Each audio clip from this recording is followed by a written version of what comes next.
प्रीति Rathi case 2013 का वो case जिस पर पूरा देश रोया था। आपने अब तक हैवानियत की दर्जनों दास्तान सुनी होगी, लेकिन जो सच्ची कहानी आज आपको हम सुनाने जा रहे हैं उसे सुनकर आप भी सिहर जाएंगे, अपने आंसू नहीं रोक पाएंगे। 2013 में घटी इस घटना पर तब लगभग पूरा देश रोया था। इस केस की सुनवाई के दौरान मामले की पैरवी कर रहे वकील ने इस अपराध को महिला जाति के साथ की गई अब तक की सबसे बड़ी हैवानियत करार दिया था। वहीं इस केस की सुनवाई कर रही जज ने फैसला सुनाते समय ऐसी टिप्पणी की थी जिसे सुनकर हर किसी की आंखों में आंसू आ गए थे। आखिर यह घटना क्या थी और कहां घटी थी? इस केस की सुनवाई के दौरान जज ने क्या टिप्पणी की थी? इस केस में और क्या कुछ हुआ था? चलिए जानते हैं सब कुछ सिलसिलेवार तरीके से इस वीडियो में। तारीख थी 1 मई 2013। वैसे तो ये तारीख अधिकतर लोगों के लिए आम दिनों की ही तरह थी, मगर दिल्ली के नरेला में रहने वाली प्रीति राठी के लिए ये दिन बेहद खास था। आज पहली बार प्रीति दिल्ली के बाहर जा रही थी। पहली बार घर छोड़कर बाहर जाने की वजह से मन में थोड़ी घबराहट भी थी, लेकिन खुशी भी थी, क्योंकि प्रीति ने वो कारनामा किया था जिस पर उसके पूरे परिवार को नाज था। दरअसल 23 साल की प्रीति राठी ने दिल्ली से ही नर्सिंग की पढ़ाई की थी। पढ़ाई पूरी करने के बाद वो मिलिट्री हॉस्पिटल में नर्स बनना चाहती थी। इसके लिए उसने तैयारी भी शुरू कर दी थी। इसी दौरान इंडियन नेवी में नर्स की वैकेंसी निकली। प्रीति राठी ने भी इस जॉब के लिए अप्लाई किया और एग्जाम में शामिल हुई और सफल भी हुई। प्रीति नेवी में बतौर नर्सिंग ऑफिसर सिलेक्ट कर ली गई। अब सभी कागजी कार्रवाई पूरी हो चुकी थी और अब प्रीति को मुंबई के कोलाबा में स्थित नौसेना ऑफिस में रिपोर्ट करना था और उसे INS मुंबई में बतौर सेकंड लेफ्टिनेंट ड्यूटी ज्वाइन करनी थी। इसी वजह से प्रीति मुंबई जा रही थी। चूंकि परिवार की बेटी पहली बार दिल्ली से बाहर जा रही थी, इसलिए प्रीति को मुंबई तक छोड़ने पिता अमर सिंह राठी, चाचा विनोद कुमार दहिया और चाची सुनीता दहिया भी साथ में जा रहे थे। इन सभी को गरीब रथ एक्सप्रेस से मुंबई के बांद्रा स्टेशन पर पहुंचना था। तय समय पर 1 मई 2013 को ट्रेन दिल्ली के निजामुद्दीन स्टेशन पर आकर रुक जाती है। ट्रेन रुकते ही प्रीति अपने परिवार वालों के साथ जल्दी से ट्रेन में सवार हो जाती हैं और सभी अपनी अपनी सीट पर बैठ जाते हैं और ट्रेन अपनी मंजिल की तरफ बढ़ चलती है। इस ट्रेन में काफी भीड़ भाड़ थी। सीट पर जितने लोग थे वो तो थे ही, इसके अलावा काफी लोग खड़े भी थे, इसलिए बोगी के अंदर गहमा गहमी कुछ ज्यादा ही थी। ट्रेन के अंदर भीड़ के बीच एक युवक ऐसा भी था जिसने अपना चेहरा गमछे से छुपाया हुआ था और कैप पहना हुआ था। वो किसी से बातें नहीं कर रहा था, लेकिन कभी उठकर बाथरूम की तरफ जाता था तो कभी वापस आकर सीट पर बैठ जाता था और वो अक्सर प्रीति को झांकने की कोशिश करता था। ये बात प्रीति के परिवार वालों ने भी नोटिस की थी और वो कुछ ज्यादा ही सतर्क हो गए थे। खैर, भीड़ भाड़ और गहमा गहमी के बीच सभी लोग लगभग सो गए। रात यूं ही गुजर जाती है। सुबह होते ही सभी लोग उठ जाते हैं और इधर ट्रेन भी अपनी मंजिल की तरफ तेजी से बढ़ते हुए मुंबई पहुंच जाती है। अब तारीख बदलकर 2 मई 2013 हो चुकी थी। प्रीति और उसके परिवार वालों को बांद्रा टर्मिनल पर उतरना था। सुबह के 8:05 पर ट्रेन बांद्रा स्टेशन पहुंच जाती है और प्रीति, उसके पिता, चाचा और चाची सभी ट्रेन से उतर जाते हैं। यहां से अब सभी अपनी अगली मंजिल की तरफ बढ़ना शुरू कर देते हैं। ट्रेन से उतरने के बाद प्रीति थोड़ी थकी हुई महसूस कर रही थी, इसलिए वो थोड़ा धीरे धीरे चल रही थी, जबकि प्रीति के पिता और उसके चाचा चाची प्रीति से कुछ कदम आगे चल रहे थे। जब प्रीति ने देखा कि वो चलने में अपने पिता और चाचा चाची से काफी पीछे हो गई है, तो वो भी अपने कदम को तेजी से बढ़ाना शुरू कर देती है ताकि वो उन लोगों के पास पहुंच सके। अभी प्रीति ने अपने कदम तेजी से बढ़ाने शुरू ही किए थे कि अचानक प्रीति महसूस करती है कि किसी ने उसके कंधे पर पीछे से छुआ है। प्रीति के कदम अचानक रुकते हैं और वो पीछे मुड़कर देखती है कि किसने उसे छुआ है। प्रीति जैसे ही अपना चेहरा पीछे करती है, उसे वही लड़का दिखता है जो अपने चेहरे को गमछे से छिपाकर उसकी बोगी में ही बैठा हुआ था और लगातार उसे देखने की कोशिश कर रहा था। उसे देखने के बाद प्रीति कुछ समझ पाती उससे पहले ही वो नकाबपोश लड़का एक डब्बा निकालता है और अगले ही पल उस डब्बे में से कुछ प्रीति के चेहरे की तरफ फेंकता है। जैसे ही वो फेंकी गई चीज प्रीति के चेहरे पर पड़ती है, अचानक प्रीति दहाड़े मारकर चिल्लाना शुरू कर देती है। प्रीति की आवाज सुनकर उसके पिता और चाचा चाची दौड़कर उसके पास आते हैं। दूसरे पैसेंजर भी प्रीति के आसपास जमा हो जाते हैं, प्रीति की हालत देखकर लोगों को समझ आ जाता है कि दरअसल किसी ने उसके चेहरे पर फेंक दिया है।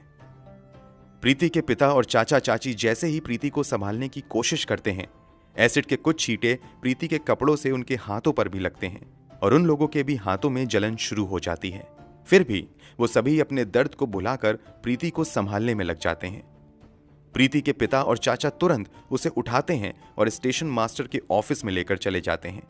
क्योंकि प्रीति काफी तकलीफ में थी और जख्म काफी गहरा लग रहा था, इसलिए रेलवे अधिकारी तुरंत प्रीति को दूसरे अस्पताल भेजने की तैयारी शुरू कर देते हैं।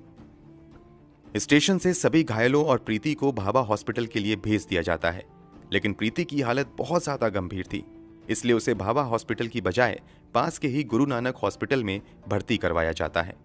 उधर वो नकाबपोश लड़का प्रीति पर एसिड फेंकने के बाद भागने लगता है। तभी प्रीति की चीख सुनकर ठीक प्रीति के नजदीक खड़े समीर शेख नाम का एक युवक तुरंत उस डब्बे को उठाकर समझने की कोशिश करता है कि अचानक से हुआ क्या है।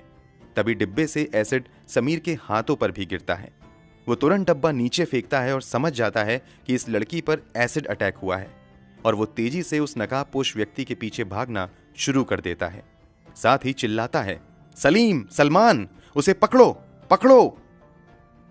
दरअसल सलीम और सलमान भी समीर के साथी थे, इसलिए समीर को जब ये एहसास होता है कि लड़की पर एसिड अटैक हुआ है तो वो नकाबपोश के पीछे भागना शुरू कर देता है। साथ ही अपने दोनों जानने वालों को भी उस नकाबपोश लड़के को पकड़ने के लिए कहता है। वो लोग भी उस नकाबपोश का पीछा करने लगते हैं, लेकिन कुछ ही पलों में वो नकाबपोश उन सभी को चकमा देकर भाग जाने में कामयाब हो जाता है। समीर शेख, सलीम और सलमान, ये तीनों नाम याद रखिएगा, क्योंकि इस केस में इन तीनों ने आगे महत्वपूर्ण भूमिका निभाई थी। प्रीति को गुरु नानक हॉस्पिटल में एडमिट करवा दिया जाता है, जहां उसका ट्रीटमेंट शुरू हो जाता है, जबकि प्रीति के पिता, चाचा, चाची और समीर शेख को भी भाभा हॉस्पिटल ले जाया जाता है। इधर पुलिस मौके पर पहुंचकर स्पॉट पंचनामा बनाना शुरू कर देती है। समीर के जख्म ज्यादा गहरे नहीं थे, इसलिए उसे हॉस्पिटल से कुछ ही देर बाद छुट्टी मिल जाती है और उसे पुलिस वापस घटना स्थल पर लेकर आती है और उसके बयान के आधार पर पंचनामा दर्ज करना शुरू कर देती है। इसके अलावा पुलिस वहां से सबूत भी इकट्ठे करती है। चूंकि प्रीति को भाभा हॉस्पिटल ले जाने के लिए कहा गया था, लेकिन उसकी हालत ज्यादा गंभीर थी, इसलिए जल्दबाजी में गुरु नानक हॉस्पिटल ले जाया गया था।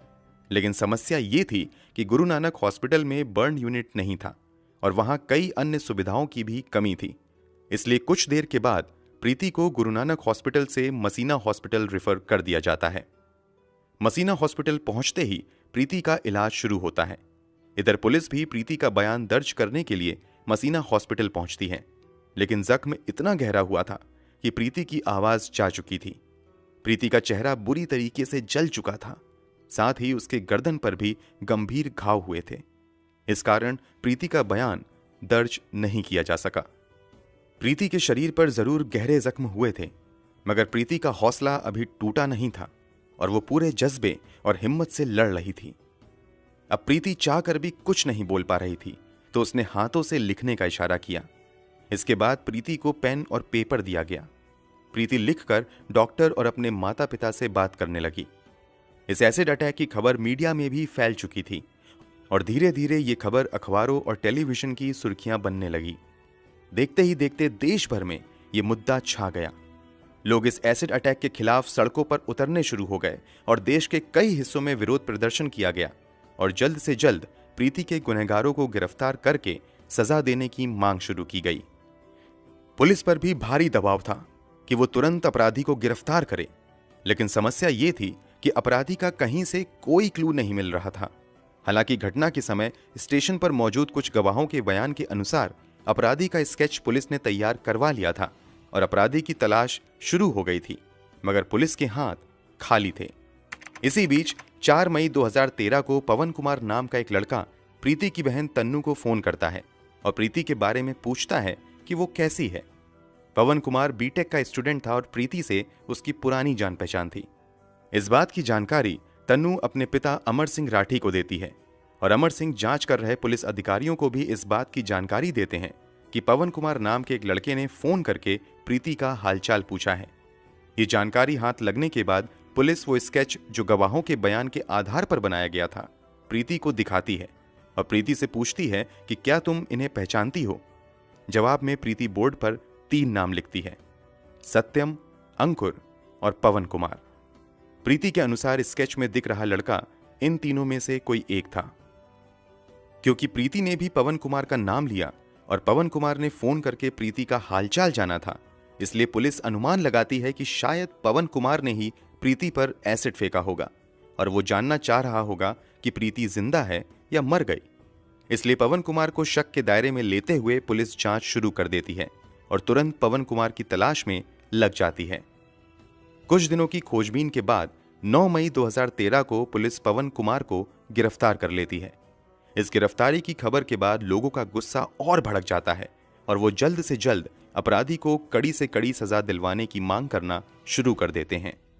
लोग प्रीति के जल्द से जल्द स्वस्थ होने की भी दुआएं कर रहे थे, मगर प्रीति की हालत दिन प्रतिदिन बिगड़ती ही जा रही थी। मसीना हॉस्पिटल में आए हुए उसे कई दिन हो चुके थे और यहां प्रीति की कई सर्जरी भी की गई थी, मगर हालात सुधरने की बजाय बिगड़ते ही जा रहे थे। प्रीति के इंटरनल ऑर्गन्स धीरे धीरे काम करना बंद कर रहे थे। मसीना हॉस्पिटल के डॉक्टर को लगने लगा कि प्रीति की हालत ज्यादा गंभीर हो रही है, तो उन्होंने तुरंत प्रीति को रेफर करते हुए बॉम्बे हॉस्पिटल भेज दिया ताकि बेहतर इलाज मिल सके। क्योंकि इस केस से लोगों का सीधा जुड़ाव हो चुका था और लोग हर पल प्रीति के हालात के बारे में जानना चाहते थे, इसलिए सरकार की ओर से भी प्रीति को बेहतर से बेहतर इलाज देने की व्यवस्था की जाती है। जैसे ही प्रीति को बॉम्बे हॉस्पिटल लाया जाता है, देश के टॉप स्पेशलिस्ट डॉक्टरों की टीम बनाई जाती है और उन्हें ही प्रीति की इलाज का जिम्मा दिया जाता है। लाख कोशिशों के बावजूद यहां भी हालात सुधरने की बजाय बिगड़ते ही जाते हैं और प्रीति वेंटिलेटर सपोर्ट पर चली जाती हैं। फिर भी डॉक्टर हार नहीं मानते हैं और प्रीति की जान बचाने की हर संभव कोशिश करते रहते हैं। एसिड अटैक को हुए लगभग 2 महीने हो चुके थे और प्रीति अब भी हालात से लड़ रही थी, लेकिन अंततः 1 जून 2013 को दिल की धड़कन रोकने की वजह से प्रीति इस दुनिया को छोड़कर चली जाती हैं। प्रीति की मौत की खबर से देश में गम और गुस्से की लहर दौड़ जाती है। हर कोई प्रीति के जाने से सदमे में था। प्रीति की मौत के बाद पोस्टमार्टम किया जाता है और उसके शव को अंतिम संस्कार के लिए दिल्ली लाया जाता है, लेकिन प्रीति के घर वाले मामले की सीबीआई जांच की मांग करते हुए अंतिम संस्कार करने से मना कर देते हैं और प्रीति के शव के साथ ही एक प्रदर्शन रैली निकाली जाती है। अंत में सरकार की ओर से सीबीआई जांच का आश्वासन मिलने के बाद पूरे राजकीय सम्मान के साथ प्रीति का अंतिम संस्कार किया जाता है। प्रीति की मौत और अंतिम संस्कार के बाद हर किसी की एक ही मांग थी कि जल्द से जल्द प्रीति के कातिलों को कड़ी से कड़ी सजा दिलवाई जाए।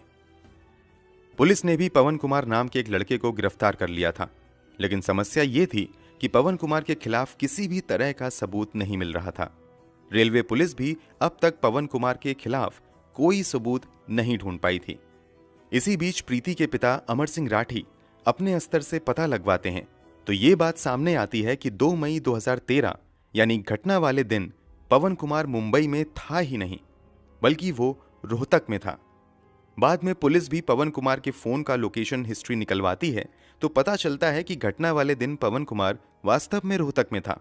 पुलिस की बजाय प्रीति के पिता द्वारा यह पता लगाना कि पवन कुमार उस दिन रोहतक में था, पुलिस की बड़ी नाकामी थी और ये इस बात का भी संकेत था कि पुलिस इस घटना की जांच सही तरीके से नहीं कर रही है। इसलिए प्रीति के पिता कोर्ट में एक रिट पिटीशन फाइल करते हैं और सीआईडी मुंबई से जांच की मांग करते हैं। कोर्ट ये मांग मान लेता है और मामले की जांच सीआईडी मुंबई को दे दी जाती है।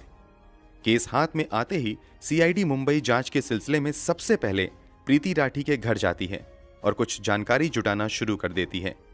सीआईडी के अधिकारी प्रीति के कुछ नजदीकी रिश्तेदारों से भी पूछताछ करते हैं। रिश्तेदारों से पूछताछ के दौरान एक रिश्तेदार पुलिस वालों को बताती है कि पड़ोस में ही रहने वाला अंकुर पवार नाम का एक लड़का प्रीति से एक तरफा प्यार करता था। उसने प्रीति को प्रपोज भी किया था, लेकिन प्रीति ने साफ मना कर दिया था। इसके अलावा अंकुर पवार प्रीति से ही शादी करने की जिद कर रहा था, लेकिन प्रीति ने इस प्रस्ताव को भी ठुकरा दिया था। प्रीति के एक रिश्तेदार के मुताबिक इसी के बाद अंकुर ने प्रीति को अंजाम भुगतने की धमकी दी थी। पुलिस के लिए यह एक बड़ा क्लू था। पुलिस तुरंत अंकुर का पता लगाती है और उसे पूछताछ के लिए बुलाया जाता है। पुलिस अंकुर से पूछती है कि 1 मई 2013 को तुम कहां थे? इस पर अंकुर ठीक ढंग से जवाब नहीं दे पाता है और तुरंत अपने बयान बदलने लगता है। इसके अलावा पुलिस को यह भी नजर आता है कि अंकुर के दोनों हाथों पर जख्म के निशान हैं। ये जख्म वैसे ही थे जैसा कि एसिड से जलने पर होता है। अंकुर द्वारा बार बार बयान बदले जाने और अंकुर के हाथों पर जख्म के निशान देखकर पुलिस का शक और गहरा हो जाता है और वो अंकुर को पूछताछ के लिए 17 जनवरी 2014 को मुंबई लेकर आ जाती है। मुंबई लाकर उससे कुछ और पूछताछ की जाती है और कुछ ही समय की पूछताछ में ये साफ हो जाता है कि एसिड फेंकने वाला व्यक्ति कोई और नहीं बल्कि यही अंकुर पवार था। पुलिस तुरंत अंकुर को गिरफ्तार कर लेती है और उसके मेडिकल एग्जामिनेशन के लिए जेजे हॉस्पिटल भेज देती है। हॉस्पिटल से आने के बाद पुलिस अंकुर से पूछताछ शुरू करती है। पूछताछ में अंकुर बताता भी है कि दरअसल वो प्रीति को पसंद करता था और उससे ही शादी करना चाहता था, लेकिन प्रीति ने मना कर दिया था। इसी से वो काफी चिढ़ा हुआ था। इधर प्रीति ने इंडियन नेवी में भी नौकरी हासिल कर ली थी, जबकि अंकुर बेरोजगार बैठा हुआ था। इस कारण अंकुर के घरवाले उसे ताना देने लगे थे। इससे भी अंकुर को प्रीति से काफी जलन होने लगी थी। इसी के बाद अंकुर ने तय कर लिया था कि वो प्रीति को सबक सिखाएगा। प्रीति ने नेवी में नौकरी हासिल की है, इस बात की जानकारी आसपास के लोगों को भी लग चुकी थी और लोग ये भी जान चुके थे कि 1 मई को प्रीति मुंबई जाएगी। अंकुर को भी इस बात की जानकारी हो चुकी थी, इसीलिए वो ट्रेन में सवार हुआ था। अंकुर ट्रेन के अंदर ही प्रीति पर एसिड फेंकना चाहता था, लेकिन ट्रेन के अंदर भीड़ काफी ज्यादा थी और ऊपर से अंकुर लगातार ट्रेन में प्रीति को घूर रहा था। इस कारण उसके माता पिता कुछ ज्यादा ही सतर्क हो गए थे, इसलिए ट्रेन के अंदर अंकुर को प्रीति के ऊपर एसिड फेंकने का मौका ही नहीं मिल पाया। वैसे सुबह के 4 बजे अंकुर ट्रेन की टॉयलेट के पास भी जाकर खड़ा हुआ था कि अब अगर प्रीति यहां आए तो वो यहीं पर एसिड फेंक देगा, लेकिन प्रीति वहां नहीं आई, इसलिए अंकुर का प्लान यहां पर भी फेल हो गया। आखिरी में जब प्रीति ट्रेन से उतरती है तब अंकुर उस पर एसिड फेंकता है। अंकुर ने जरूर अपना गुनाह कबूल कर लिया था, लेकिन पुलिस के सामने सबूत जुटाने की बड़ी चुनौती थी, इसलिए पुलिस अंकुर पवार के खिलाफ सबूत जुटाने में लग जाती है।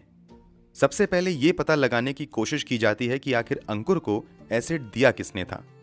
जांच पड़ताल के दौरान खुलासा होता है कि अंकुर ने मुकेश भार्गव नाम के एक दुकानदार से यह कहते हुए एसिड खरीदा था कि उसने अंकुर बैटरीज नाम से अपनी एक दुकान खोली है, इसलिए उसे एसिड चाहिए।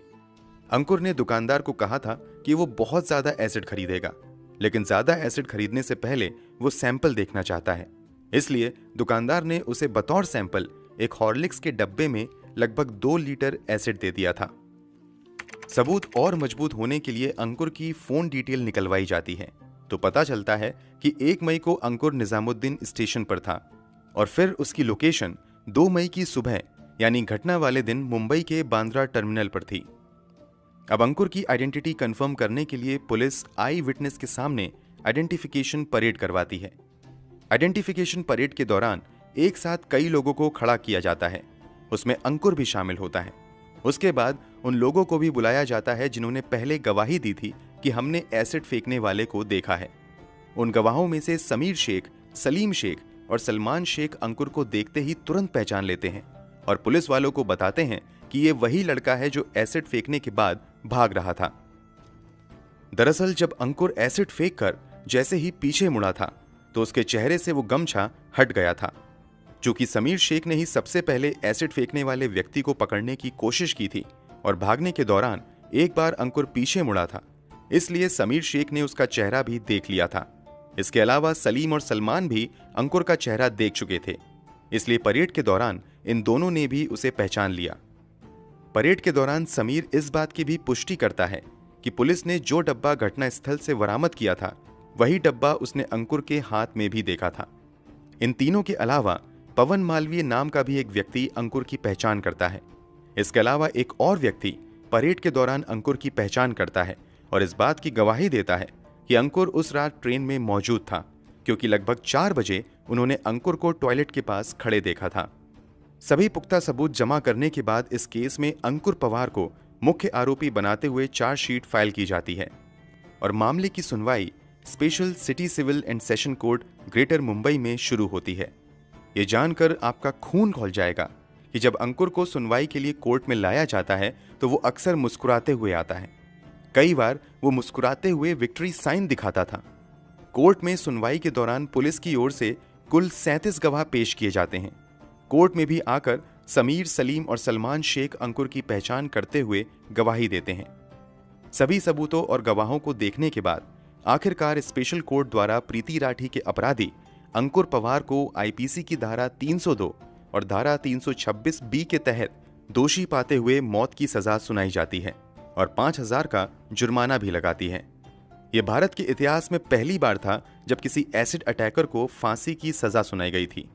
इस मामले में पैरवी कर रहे स्पेशल पब्लिक प्रोसिक्यूटर एएम चिमलकर ने अंकुर की इस दरिंदगी को किसी भी महिला के खिलाफ की गई अब तक की सबसे बड़ी हैवानियत करार दिया था।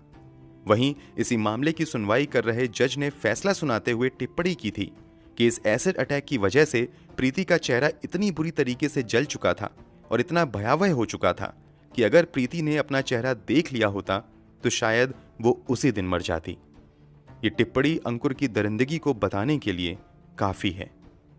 अंकुर पवार कितना बड़ा शैतान और पत्थर दिल इंसान था, इसका अंदाजा आप इस बात से भी लगा सकते हैं कि जब जज ने उसे फांसी की सजा सुनाई तो उसके चेहरे पर जरा भी डर का भाव नहीं था। उसने प्रीति के साथ जो कुछ भी किया उसे इसका भी अफसोस नहीं था। वो कोर्ट में बड़ी बेशर्मी से मुस्कुरा रहा था। उसकी ये क्रूर हंसी प्रीति के परिवार वालों के जख्म पर नमक जैसी थी। मुंबई सेशन कोर्ट से भले ही अंकुर को फांसी की सजा मिल गई, मगर अंकुर ने बॉम्बे हाई कोर्ट में इस फैसले के खिलाफ अपील कर दी। हाई कोर्ट में इस मामले की सुनवाई जस्टिस वीपी धर्माधिकारी और जस्टिस पीडी नायक कर रहे थे। इस मामले की लंबी सुनवाई के बाद जून 2019 में बॉम्बे हाई कोर्ट ने सेशन कोर्ट के फांसी के फैसले को उम्र कैद में बदल दिया। वैसे जिस दर्द से प्रीति गुजरी थी और जिस दर्द से प्रीति के माता पिता को गुजरना पड़ा, उस दर्द के सामने शायद उम्र कैद की सजा तो क्या, फांसी की सजा भी कम ही होती। दोस्तों, इस वीडियो के बारे में आपकी क्या राय है? कमेंट बॉक्स में जरूर बताएं। वीडियो को लाइक और शेयर जरूर करें। अगर आपने अब तक इस चैनल को सब्सक्राइब नहीं किया है तो जाने से पहले चैनल को सब्सक्राइब जरूर कर लें ताकि हम लगातार इस तरह की वीडियोस आपके लिए लाते रहें।